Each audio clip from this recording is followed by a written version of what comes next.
Ocean gate की Titan submarine ने अपना सफर कनाडा के सेंट जॉन पोर्ट से शुरू किया। जिस लोकेशन पे इसको ओशन के अंदर डाइव करना था, ये सेंट जॉन से 700 किलोमीटर दूर नॉर्थ अटलांटिक ओशन में वाक़ है और इसी पॉइंट पर ठंडे पानी के नीचे ओशन की गहराइयों में टाइटैनिक का शिप रेक भी मौजूद है। सैटरडे 17 जून 2023 को ये सफर शुरू किया गया और प्लान के मुताबिक अगले दिन संडे को सुबह 8 बजे टाइटन को पानी में उतारा जाना था। नाज़रीन, इस सफर में टोटल 5 लोग मौजूद थे, जिसमें एक्शन एविएशन के फाउंडर हार्नेश हार्डिंग भी मौजूद थे। इन्होंने जेफ बेजोस के साथ स्पेस में भी ट्रेवल किया था। दूसरे नंबर पे स्टॉकटन रश, जो ओशन गेट के सीईओ भी थे। तीसरे नंबर पे 77 साला पॉल हेनरी थे, जिन्होंने पहले भी टाइटैनिक को विजिट किया था। ये शिप रेक के एक्सपर्ट थे और इनको टाइटैनिक के बिखरे हुए पार्ट्स की काफी जानकारी थी। और आखिर में पाकिस्तानी बिजनेस टाइकून शहजादा दाऊद अपने बेटे सुलेमान के साथ इसी सबमरीन का हिस्सा थे। ये 5 लोग अपना शौक पूरा करने के लिए मशहूर ज़माना टाइटैनिक का मलबा देखने जा रहे थे। 1912 में डूबने के बाद अगले कई सालों तक इसको तलाश करने की कोशिशें जारी रहीं, लेकिन अटलांटिक ओशन की हार्श कंडीशन के बायस ये काम इतना आसान नहीं था। फिर 1985 में जाकर आखिरकार ओशन फ्लोर पे आरएमएस टाइटैनिक का मलबा मिल ही गया। टाइटैनिक अपने पीछे इतने सवालात छोड़कर गई थी कि अब इनके जवाब तलाश करने का वक्त आ चुका था। दर्जनों एक्सपेडिशंस अरेंज किए गए, जिसमें अलग अलग कंट्रीज के एक्सपर्ट्स और रिसर्चर्स ने टाइटैनिक शिप रेक का रुख किया।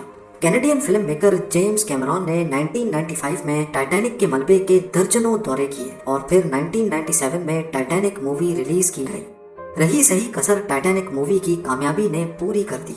इसने इतनी धूम मचाई कि अब टाइटैनिक के मलबे को खुद जाकर देखना करोड़ों लोगों का ख्वाब बन गया। यानी ये काम अब सिर्फ रिसर्च के मकसद तक ही महदूद नहीं, बल्कि शिप रेक साइट पर टूरिस्ट भी जाना शुरू हो गए।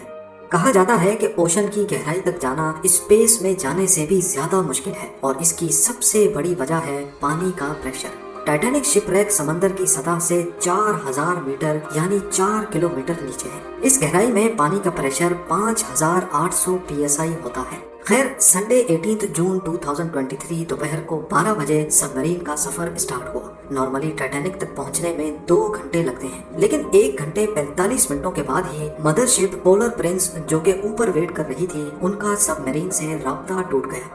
अगर 2 घंटे टाइटैनिक तक पहुंचने में लगने थे, तो सिर्फ 15 मिनट पहले राब्ता टूटने का मतलब है कि सबमरीन टाइटैनिक के काफी करीब पहुंच चुकी होगी।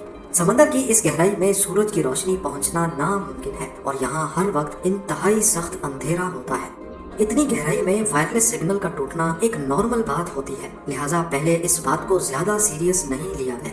ये पूरा ट्रिप टोटल 7 घंटों का था। 12 बजे से लेकर शाम को 7 बजे इनको वापस लौटना था, लेकिन जब शाम 7 बजे तक भी टाइटन से कोई राब्ता ना हुआ और ना ही वो वापस लौटी, तो अब ऊपर खड़ी मदरशिप में मौजूद क्रू के पसीने छूटना शुरू हो गए।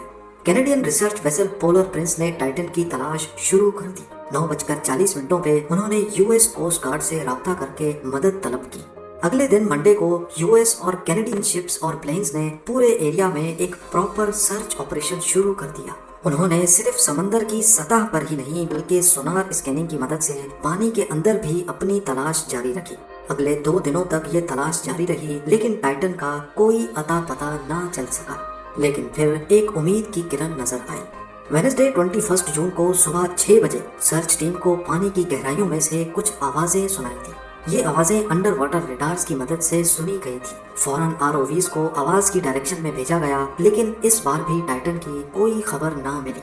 अब टाइटन को हमेशा हमेशा के लिए खो देने का डर बढ़ता जा रहा था, क्योंकि सबमरीन में जितना ऑक्सीजन था वो सिर्फ 96 घंटे या फिर 4 दिनों तक का था और इस वक्त तक 4 में से 3 दिन गुजर चुके थे। लेकिन यूएस, कनाडा और फ्रांस की सर्च टीम्स ने हिम्मत नहीं हारी। थर्सडे 22 जून को दोपहर 12 बजे आरओवीज को टाइटैनिक के मलबे के पास भेजा गया।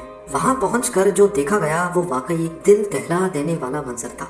3:48 PM पर आरओवी, जो कि टाइटैनिक के मलबे के पास पहुंच चुकी थी, उसने टाइटन की दुम का एक हिस्सा टाइटैनिक से सिर्फ 1600 फीट दूर पड़ा हुआ देखा। जो देखने गई थी टाइटैनिक के मलबे को, अब उसका मलबा ही पूरी दुनिया में हेडलाइंस बन गया।